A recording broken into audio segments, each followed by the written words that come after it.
Hello, everyone, again.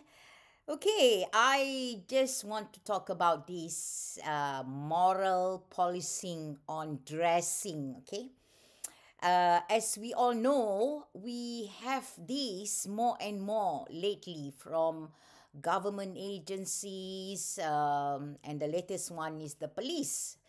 Well, I'm glad at least the cabinet has come out to say that the police must not turn people away just because their dressing is not so-called adequate into their minds. Okay, this is as I said before, over and over again. These people are, imposing more and more of their so-called moral values, how we should dress and everything. So, this bullshit about not affecting other races, uh, it is, as I said, is bullshit. Because it's a lie, because they try to impose it on all of us. At the end of the day, I do believe that even they cannot impose on us, the Malays, on how we should dress. Okay, so as long you are not naked, I don't see what's the problem with these people. Just because, most of the time they stop people because the skirt is just above the knee. I got this as well, as I was entering the court, because my skirt is flowy. So when I walk, the knee is, you can see my knee. So that upset the security guard. Wow, really? I tell you, I really pissed me off. I was wearing a suit, with a skirt, and the skirt is flowy. So when I walk, of course, you can see the knee, and that becomes a problem to the security guard. Okay, um, so really, who the fuck are they? Who the fuck are they to actually monitor the way we dress? Yeah. So I have enough of this, and finally, at least the cabinet has come out. Not just for the police. The cabinet should tell the government agency, if someone is wearing, not so like obviously sexy, or like with we know what is inappropriate dressing. But if the skirt is just above the knee, what is your problem? You cannot see knees, tak boleh tengok lutut kah? You tengok lutut, you terus steam kah? You nak impose this aurat business on everybody. If you don't want to show your lutut, okay, you cover lah. What's your problem? So this is my, it's too much lah. It's getting worse. This moral policing, the raiding of the men's spa lah. This is the thing. They want to control us more and more. This Islamophysists, huh? So, we have laws in this country. If it's that someone is not naked, obviously that is against the law. You can't walk nakedly unless, you are not right in the head lah.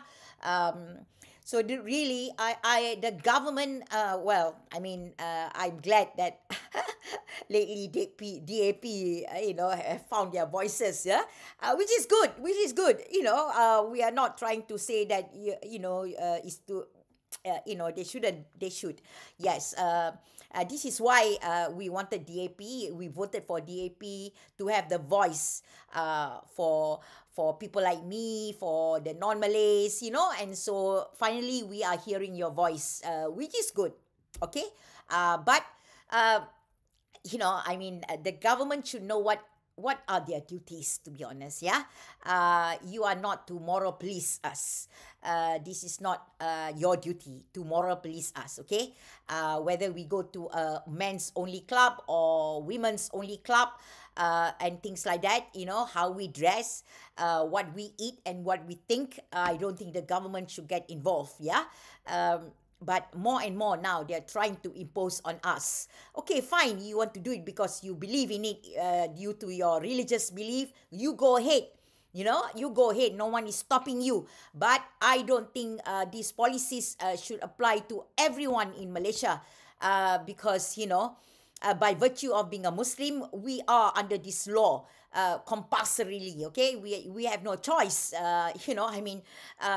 We see during Ramadan, people posting Muslims eating. What's your problem? Really, seriously. If they want to eat, they must have their reasons to eat. They are not well, ka? They are hungry, ka? There is no provision in the Quran to say that you must nap people who eat during Ramadan or things like that.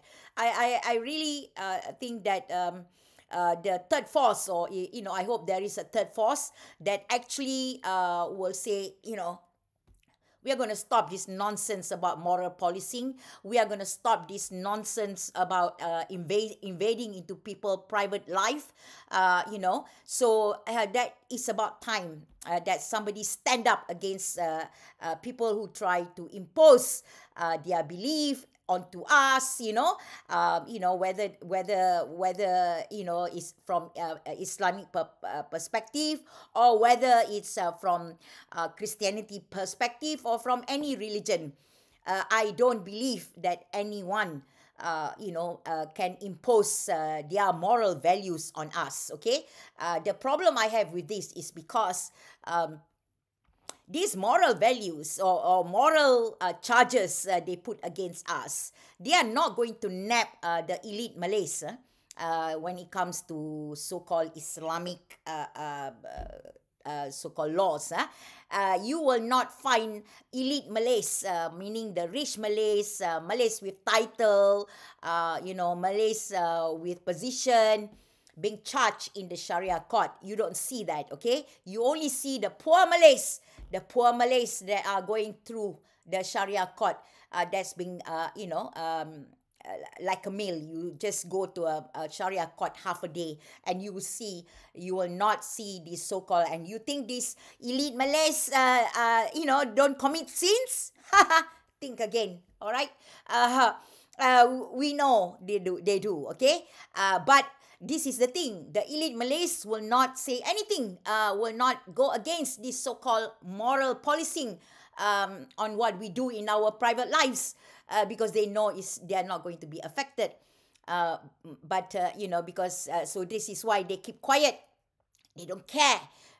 Because their lives goes on like normal. No one dares to touch them. But the average Malays, orang Melayu biasa ni, yang kena selalu kena tangkap, kena tuduh.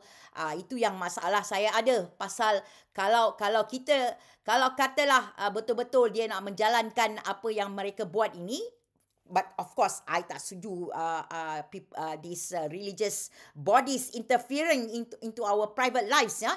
Pergi ketuk pintu hotel lah, ketuk pintu rumah lah, just because dia nak mengeluarkan aib orang itu, kan? So, I think so many people know that the so-called elite Malays, they do commit more sins than us.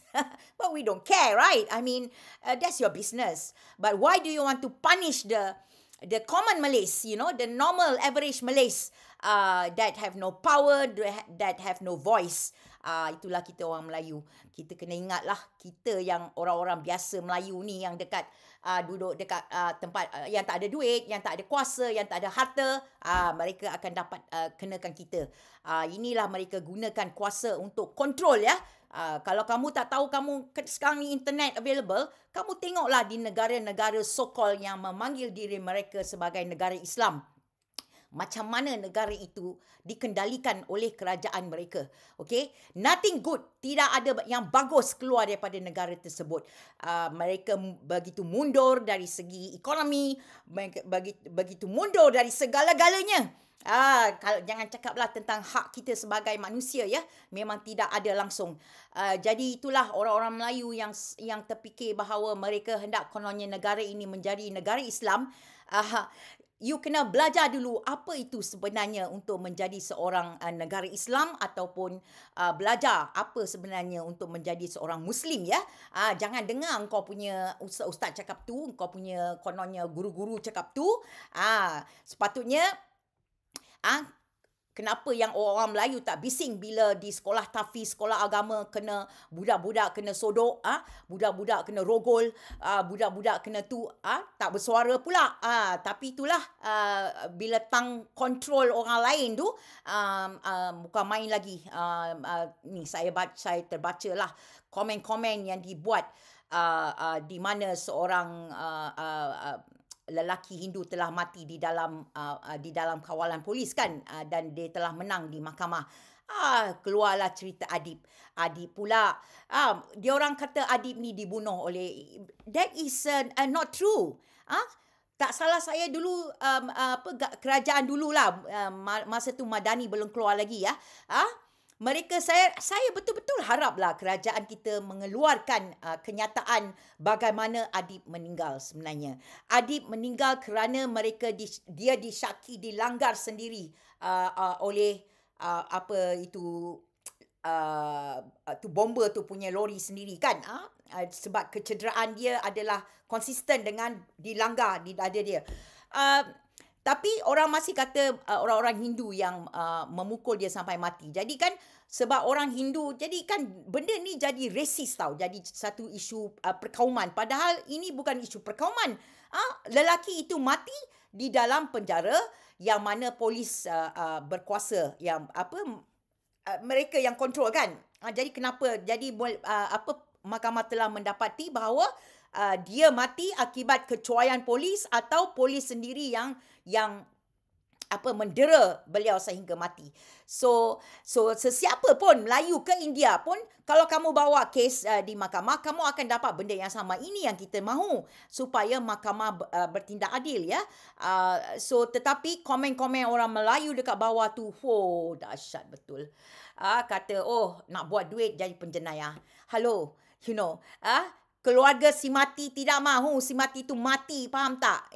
Bukan pasal duit. Kalau dia tak mati, tidak adalah kes di mahkamah untuk keluarga bawa. Itulah mentaliti ya. Saya baca komen-komen orang Melayu tu, dahsyat betul lah. This is one of the problem. Banyak lagi masalah di Malaysia sekarang ni. Saya percaya kerajaan boleh membuat sesuatu. Boleh memastikan bahawa orang-orang tidak bersikap resis ya. Mereka tidak menuduhlah bahawa ni pasal kaum India. Dia katalah bawa cerita Adib keluar pasal Adib tu Melayu, jadi tidak ada penyelesaian, mereka kata. Pada inilah dia orang-orang yang tak membaca dan otak tak berjalan. Padahal dulu dah keluar dah mengatakan Adib disyaki meninggal kerana dia dilanggar oleh lori bomber tersebut dengan dia punya kecederaan di dada dia. Tapi itulah cerita ni semua kata orang India juga yang bunuh dia masa kes temple tu kan, kes kuil tu. Tapi itulah dia, sepatutnya kita punya leadership make it clear to the public. Ini sebenarnya yang terjadi. Jadi kan orang tak boleh nak spin cerita ni jadi isu perkauman pula. Padahal sesiapa yang mati dalam lokap, tak kira lah you penjenayah ke, itu kes lain, itu lain. Dia mati di bawah penjagaan polis, jadi polis bertanggungjawab atas kematian dia. Kamu jangan fikir pasal dia India, tetapi kalau Melayu pun sama juga. Ini jadi isu perkauman. Dahsyat betul baca komen-komen orang Melayu ni. Saya dok cakap lah, kenapalah orang Melayu kita begitu resis ya. Begitu membenci kepada orang lain. Padahal agama Islam ajar apa? Agama Islam sebenarnya ajar supaya kita menghormati, mencintai sesama manusia, sesama semua ciptaan Allah. Tetapi tidak. Ini kononnya yang Muslim-Muslim ni panggil diri bukan main lagi seorang Muslim, tetapi perangai itu bukan main lagi dahsyat. Mereka tak sedar tau sebenarnya benda-benda ni sebenarnya melambangkan, menunjukkan diri kamu tu sebenarnya sebagai apa.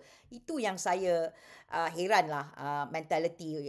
Bukan semua, of course bukan semua orang Melayu macam tu lah, tetapi yang kita tengok lah di social media, kebanyakan macam tu. Ini semua memang otak mereka tak berjalan tau. Yang tulis yang bodoh-bodoh macam tu lah. Dia orang tak sedar ke bila dia tulis benda-benda yang macam tu, kita boleh bayangkan dia tu jenis apa tau. Tapi kebanyakan dia orang ni semua di social media dia beranilah kan. Berani kau main lagi buat komen-komen yang kurang hajar ni. Tetapi kalau kita pergi, macam saya lah, kalau orang yang bukan main lagi nak bunuh aku lah, nak bunuh saya lah semua, bila saya report polis, minta maaf. Sama juga bila saya saman orang-orang yang panggil saya macam-macam, nak minta maaf, minta ampun. Sebelum kamu tulis apa-apa, sebelum kamu cakap apa-apa, kamu kena fikir dulu. Kamu kena buat research dulu ya. So, jangan suka hati sebab kita ada undang-undang dekat Malaysia. Okay? Kalau kamu cakap benda tak betul tentang seseorang, orang itu boleh mengambil tindakan terhadap kamu. So, jadi bila sesiapa yang memanggil saya anti-Islam, anti-Melayu, okay, kamu fikir dulu. Adakah kamu bukti menunjukkan saya pernah mengatakan saya anti-Islam dan anti-Melayu? Sekarang ni sudah beberapa orang dalam mahkamah ya, saya ambil tindakan. Kerana saya mahu mengajar setiap orang yang tidak menggunakan kepala otak bila bercakap tentang seseorang lain, suka hati nak menuduh seseorang itu anti-Islam ke, murtad ke, ataupun apa-apalah, tindakan boleh diambil. Jadi kamu tunggulah, kamu tunggu. Sekarang ni saya tidak akan keluarkan lagi siapa yang saya tengah saman. Ada beberapa orang, buku publisher juga. Dia publish kata saya free thinker. Okay, saya ni anak Pak Kasim Ahmad. So you write a book, okay? You write a book about me, even a short section you wrote about me, but you don't check the facts. Are you FUCKING crazy? You should check. Who is my father? Who was my father? What is a free thinker? Do you know what is the meaning of free thinker? Yeah, you wait and see. So, this time I will not give face. Tak bagi muka dah. Lantang korang lah. Aku akan ambil tindakannya. To be honest, I really cannot. I'm not going to just keep quiet. Anything I see, people talk rubbish and lies and defame me, I will take action. So, yeah. So, this is, two things lah about the moral policing, which is getting worse and worse by our government agencies. And then about the comments made by many Malays. Not all, of course. There are many right-minded Malays because I have many, many Malay friends who are right-minded, right-thinking people. But yeah, this is the thing. Because of social media, you think you can write whatever you like. That leaves a long footprint forever.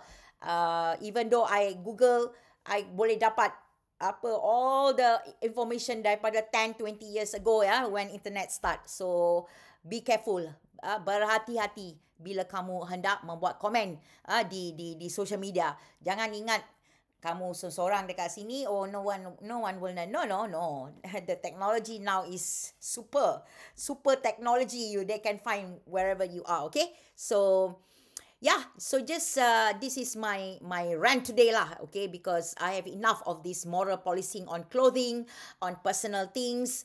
It's too much.